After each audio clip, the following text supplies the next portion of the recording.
नमस्ते साथीहरु, तपाईहरुलाई मेरो च्यानलमा स्वागत छ। यहाँ दिनहुँ दिन जनता मर्छन्, देशभित्र अनि देश बाहिर। अनि राजनीति गर्ने हाम्रा नेताहरू एउटा स्ट्याटस दुई शब्द बोलेर शान्त हुन्छन्।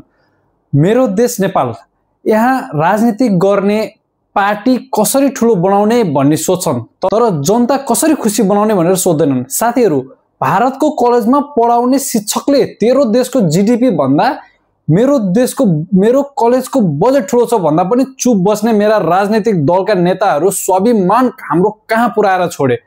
छाती फुलाउने कुनै ठाउँ यिनीहरूले हामीलाई दिएनन्। आज हामी फेरि भारतमा पढ्न गएकी वीरगञ्जकी बहिनी प्रिसा शाहले आत्महत्या गरेको कुराले दुखित भएका छौं। साथीहरु, तपाईहरु मेरो च्यानलमा नयाँ हुनुहुन्छ भनेदेखि सब्स्क्राइब गरेर साथ दिनुहोला। साथीहरु, हामी एउटा गम्भीर विषयमा कुरा गर्न गइरहेका छौं। विदेशमा पढ्न गएका नेपाली विद्यार्थीहरूको सुरक्षा र हाम्रो सरकारको कमजोरी।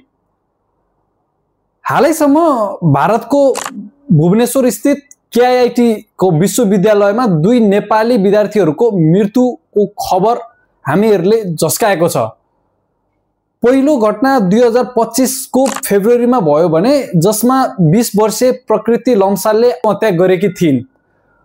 उनले यौन उत्पीडित भएर ब्ल्याकमेल भएको भनेर गुनासो समेत गरेकी थिइन्, तर विश्वविद्यालय प्रशासनले कुनै कारबाही गरेन। यो लापरवाहीको कारण उनले आफ्नो ज्यान गुमाइन्। राष्ट्र मानव अधिकार आयोगले समेत केआईआईटी लाई दोषी ठहर गर्यो, तर के त्यसले हामीलाई हराएको ज्यान फिर्ता दियो त? पक्कै पनि दिएन। यो घटनाको 3 महिनापछि 2025 मे 1 हिजो भर्खरै अर्की नेपाली विद्यार्थी आफ्नो होस्टेल कोठा नम्बर 111 मा मृत्यु फेला परिन्। यो पनि आत्महत्याको आशंका गरिएको छ, तर पोस्टमार्टम हुन बाँकी नै छ, तर कारण अझै पुष्टि भएको छैन कि के भएको थियो। साथीहरु, दुई नेपाली विद्यार्थीहरूको यस्तो दुखद मृत्युले एउटा गम्भीर प्रश्न उठाएको छ। हाम्रा विद्यार्थीहरू विदेशमा कति सुरक्षित छन् त?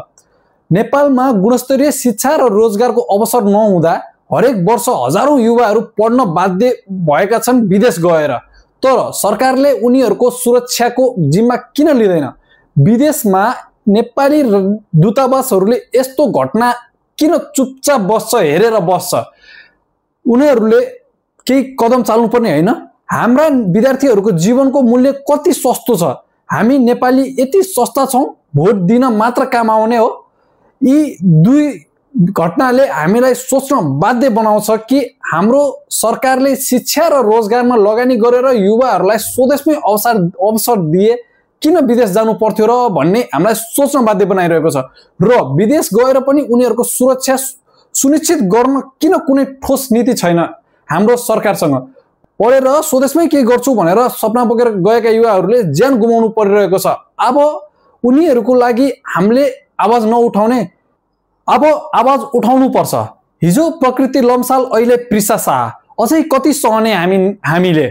नेताले समाचार सुनेको थिए भनेर भनिदिन्छन् अनि त्यस पछाडि हामी भनिदिन्छौं, तर त्यो परिवारमा के बित्ला? यदि तपाईहरुलाई पनि यो विषयले मन छोएको छ भनेदेखि भिडियोमा लाइक गर्न नबिर्सनु होला र यो भिडियोलाई शेयर गरेर साथीहरुमा पुर्याउनु होला र हजुरहरु नयाँ हुनुहुन्छ भनेदेखि सब्स्क्राइब गर्नु होला र भिडियोमा कमेन्ट गर्न नबिर्सनु होला कि सेम अन यु सरकार भनेर।